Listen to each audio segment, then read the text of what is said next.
Hello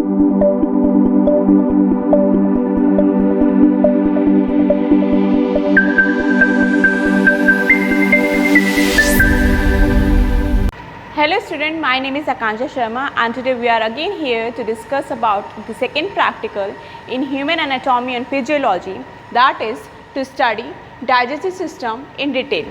So the basic processes that are involved in our digestive system are ingestion, secretion, mixing and propulsion, digestion, absorption and defecation. So starting up with the first part, that is ingestion. Ingestion means the process of taking food content into our mouth is termed as ingestion. Secretion, that means there are cells that are responsible for their various secretions that help in the process of digestion, means breaking down the food content into smaller fragments. Mixing and propulsion means the food content that we take in our buccal cavity is mixed up properly with the we can say that with the help of saliva, and after the mixing they are propelled out, means the wave like motion, means the smooth muscles that are there in the GIT tract that are responsible for contraction process, okay, they move the content forward. So this is the mixing and propulsion part. Digestion part means after the food content has been properly mixed up and moved from esophagus to this stomach part. I am just giving an example. So the digestion takes place by two parts, means the mechanical as well as the chemical digestion. Mechanical digestion, that means as we take the food content into our mouth, the teeth are responsible for grinding the food content into small fragments. After that the bolus formation takes place with the help of the saliva and food content is moved forward. Chemical digestion, that means with the help of enzymes, the content is broken down into small fragments, like the carbohydrate is broken down into glucose, galactose with the help of enzymes, that we will discuss afterward, okay. So there are two type of processes, means parts that play a vital role in digestion, that is the mechanical digestion and the other one is the chemical digestion. After the food content is properly break down, then the process of absorption take place, which take place in our small intestine, and the rest take place in our large intestine. And last process is the defecation, that means the unwanted food content that is not been absorbed is being excreted in the form of feces out of our body. So the process of elimination is termed as defecation. So these are the processes that are involved in our digestive system. Now moving towards the part, means I have broken the digestive system into two parts. First is the alimentary canal and the other one is the accessory organs, okay. So in the alimentary canal there are the parts that are included in our alimentary canal includes the mouth, pharynx, esophagus and stomach. These are the upper alimentary canal part and the rest lie in the lower alimentary canal, that is the small intestine, large intestine, rectum and anal part. So these are the part of alimentary canal through which the food content moves. And second thing is the accessory organ. Accessory organ means the helping organ that play a vital role in performing the digestive system, that includes the salivary gland that are responsible for secretion of saliva, pancreas that are responsible for secretion of pancreatic juices, liver that is responsible for synthesis of bile, and gallbladder that is responsible for secretion of bile. Over here the bile is stored and concentrated. So these are the accessory organs as well as the part through which the food content moves, starting from mouth toward the anal canal. So we will not discuss every part in detail, but we will take few of them. We will know their anatomy as well as their function. So these things are explained with the help of 3D software. So let us start. So we have already discussed regarding the alimentary canal, means the parts starting from the mouth toward the anal canal. So let's have the look in this 3D software. The upper alimentary canal, the portion which has been highlighted is a part of the upper alimentary canal, which includes the mouth part, the pharynx, esophagus part and the stomach part. And the rest lie in the lower alimentary canal, starting from the intestinal part, that means the small intestine, large intestine, rectum part, anal part is included in our lower alimentary canal. And the last one is the accessory organs that include, you can see this buccal cavity over here, the portion which has been highlighted is our salivary gland, the liver part, pancreas part, I am pointing it with the help of pointer, and this one is the gallbladder part. So these are the accessory organs. Now we will start off with the anatomy and function of stomach. So before starting up with the stomach part, let's have a look regarding the tissue layer that surround our GIT tract. So there are basically 4 important tissue layers. This is the transverse section which is being shown of this intestinal part. Just to make you clear, easily you can see the layers.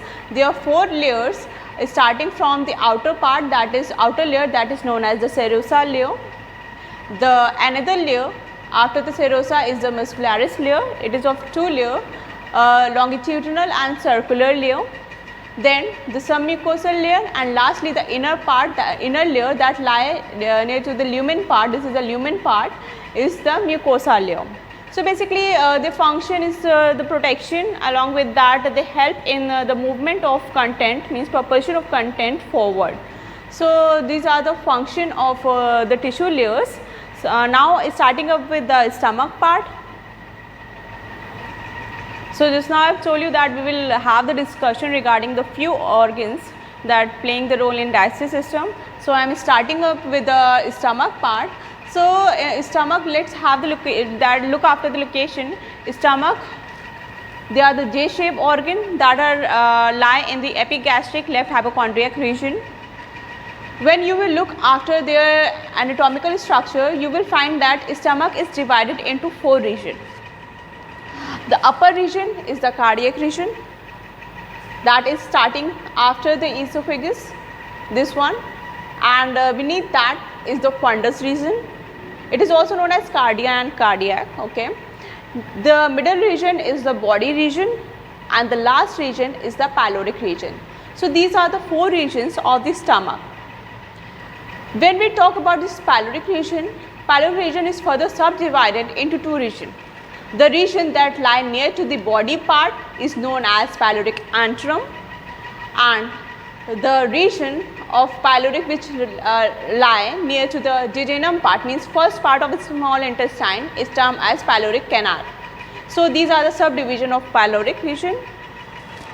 When you will look after more into their structure, dig it into that, you will find that the stomach is surrounded by some layers.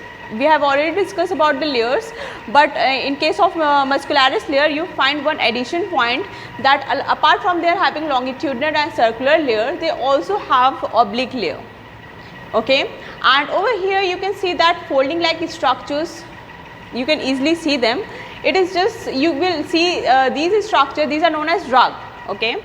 So basically when the stomach is empty, you can easily see this rug structure, and when the food content moves to into our stomach, they help in the distension of walls, stretching of walls. Okay.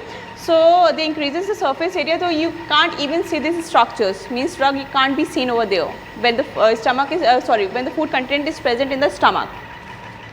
So these are some specialties or some points that are included in the stomach. Furthermore, when you will look after the splinters, the stomach has 2 splinters starting from the upper part, means in between the esophagus and this cardiac region, one splinter is present, that is known as the cardiac splinter. The name is given just because of their location, they are located near to the cardiac region, and the splinter that is located in between the pyloric and jejunum is termed as pyloric splinter, this one. Okay. So basically the function of this splinter is to prevent backflow. This is the basic function of this splinter. So this was the part of his stomach. This stomach is responsible for the secretion of gastric juices. Over here the cells are found like chief cell, parietal cells. Chief cells are responsible for the secretion of pepsinogen, which come in contact with HCl, they become active in the form of pepsin, and the parietal cells that are responsible for the formation of HCl. So and many more cells are also there that play a vital role in this process, in digestive process, a breakdown process. So now starting up with the second part, after the stomach, this our second part start, that is the small intestine part. So after partial digestion, the food content in the form of chyme move from, so the movement of chyme take place from duodenum, that is the first part of a small intestine. So before that, let's have the look, means the small intestine is divided into three parts. They are the duodenum part, the part which has been highlighted, okay, the jejunum part and the ileum part. So these are the three parts of a small intestine. When you will look after their length, the small intestine is approximately 6.25 centimeter long, and the difference between a small intestine and large intestine is that mostly after the partial digestion that take place in stomach, rest digestion take place in a small intestine, and over here apart from digestion the absorption process also take place. The other difference is that in small intestine you will find the difference in their diameter when you look after the large intestine. The large intestine has greater diameter and the small intestine has less diameter. Because of this they are termed as a small intestine and this is termed as large intestine.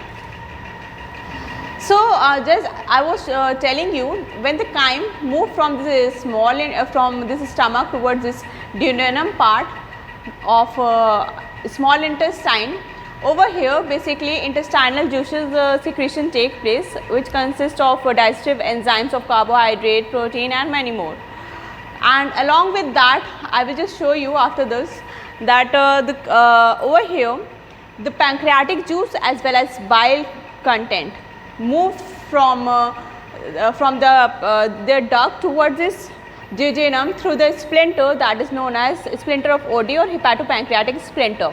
They pour their content into over here where the you can say that the bicarbonate ions are also move along with that. They maintain the environment, pH environment in this duodenum part, because the content that move from this stomach towards this chyme they are about acidic in nature. So excess of acidic nature can damage the wall of this small intestine. So over here these secretion help in maintaining the proper pH. Along with that the cells that are present over here, that is secretin, SL and that is responsible for the secretion of secretin, and intestinal gastrin is also secreted over here, cholecystokinin. These have their inhibitory as well as excitatory action.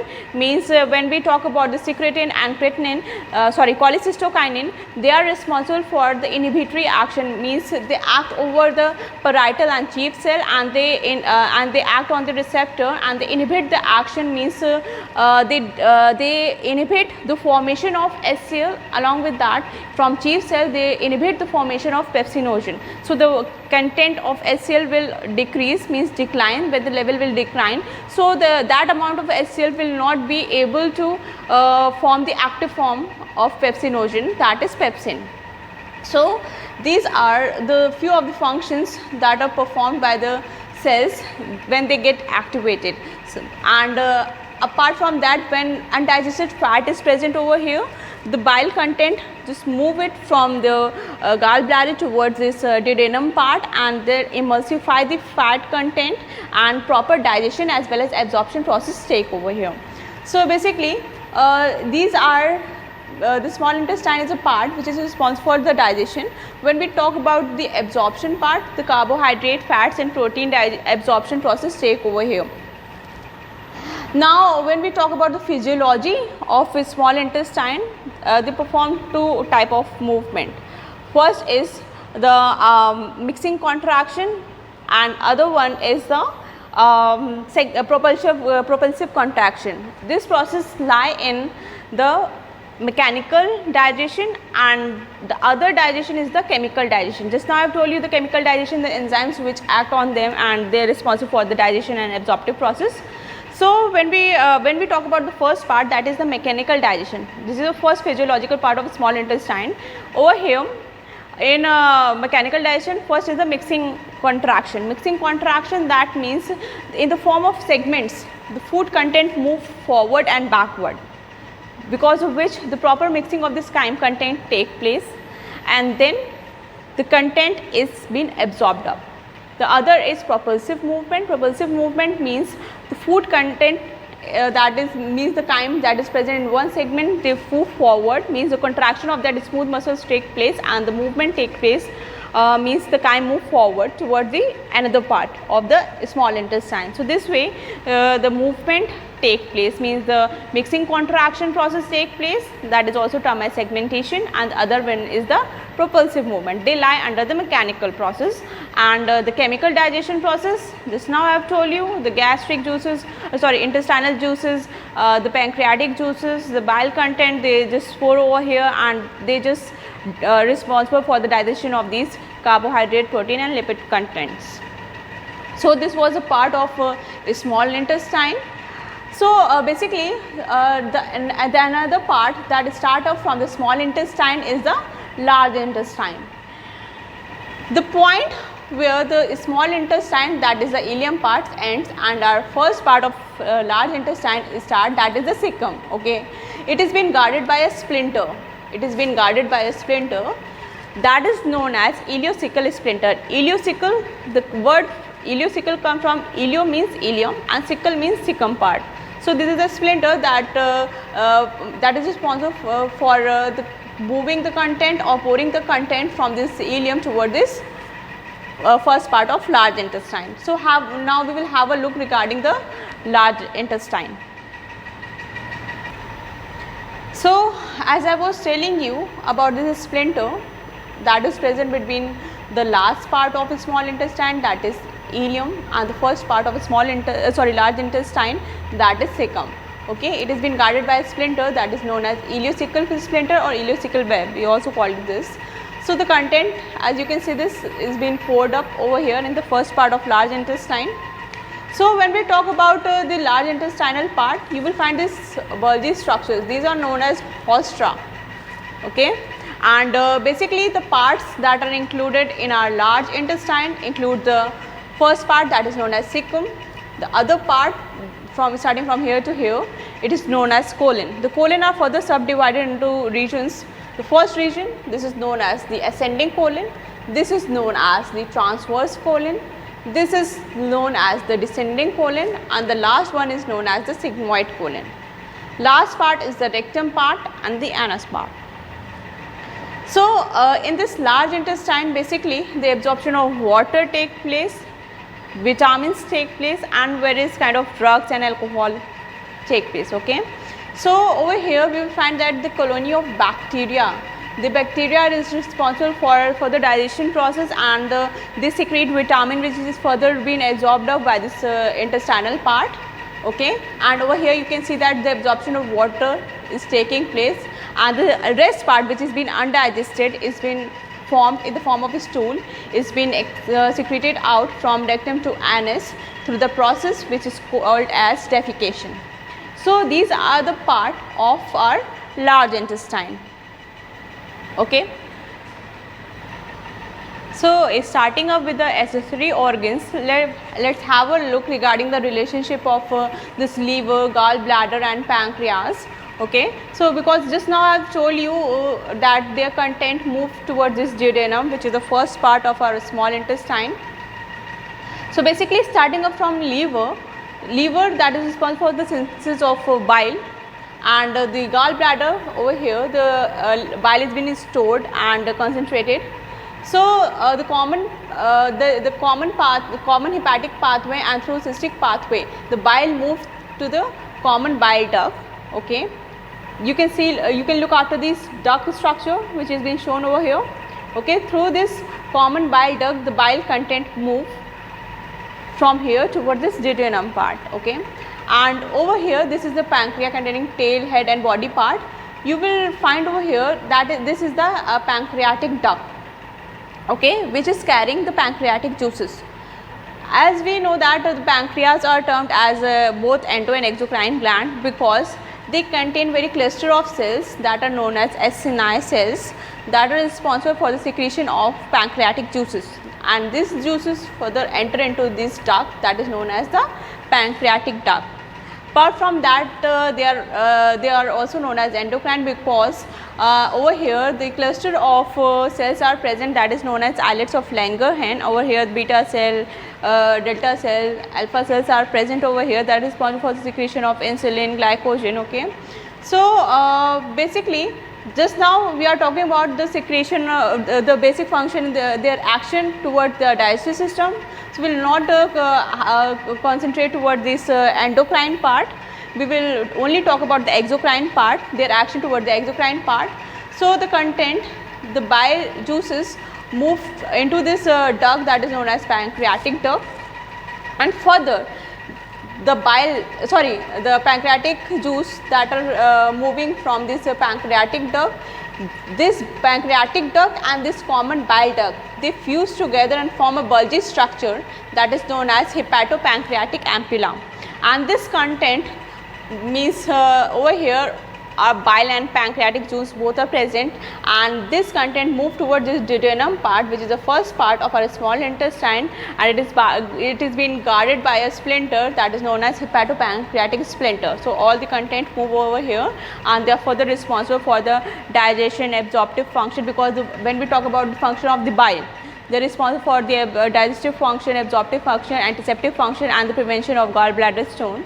Okay, so these are the function of bile.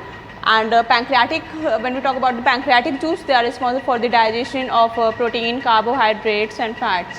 So this is the overview. We can look after the relationship of liver, gallbladder and pancreas and their respective secretion.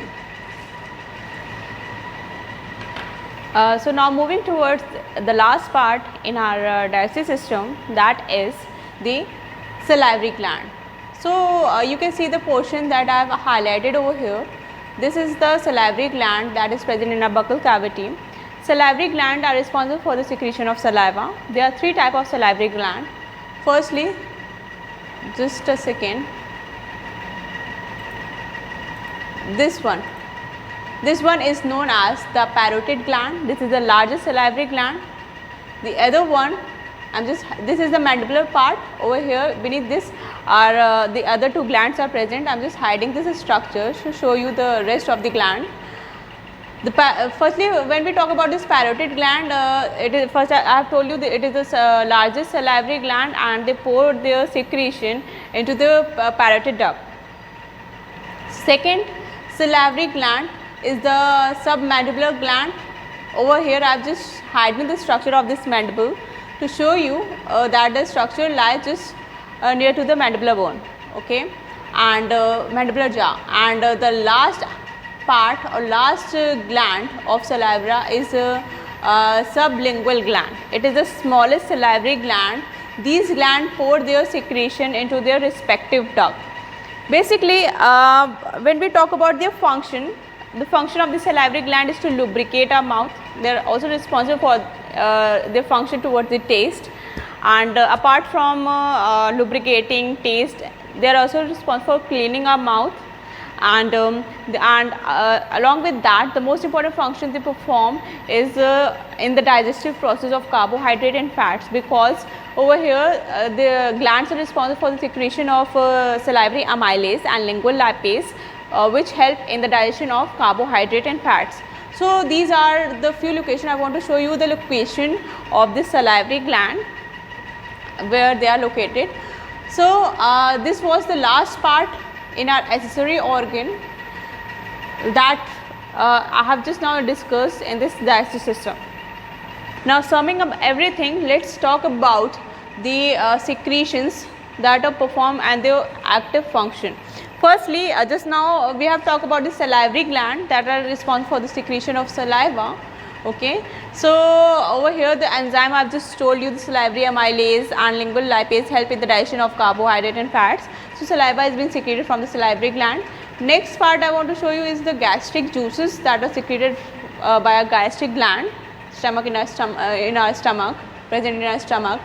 Basically, these juices contain the enzymes that are responsible for the digestion process. Next part saliva, gastric juices. Now talking about the intestinal juices that have been secreted from intestinal gland, and they also help in the process of digestion and further the absorption process take place. So the intestinal juices are secreted from this intestinal part. Now moving towards the pancreatic juices which are being secreted from a pancreas, and they move through a pancreatic duct. Basically they also contain the enzyme which are responsible for the digestion process, and these pancreatic juices and bile juices move into the duodenum part of our small intestine. So the next part, the last part is the bile part. Bile, which is been responsible for emulsification of fat, so that the fat can be easily broken down into the small fragments, and further they are being absorbed up. So these are secreted from our synthesized in our liver part, and they are being secreted from the gallbladder part.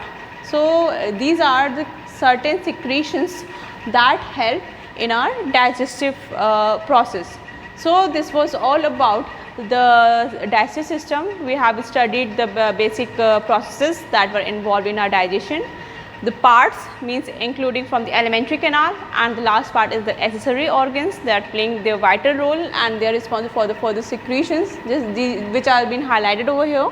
So these things help in the digestive process, and these all make up the part of our digestive system. Thank you.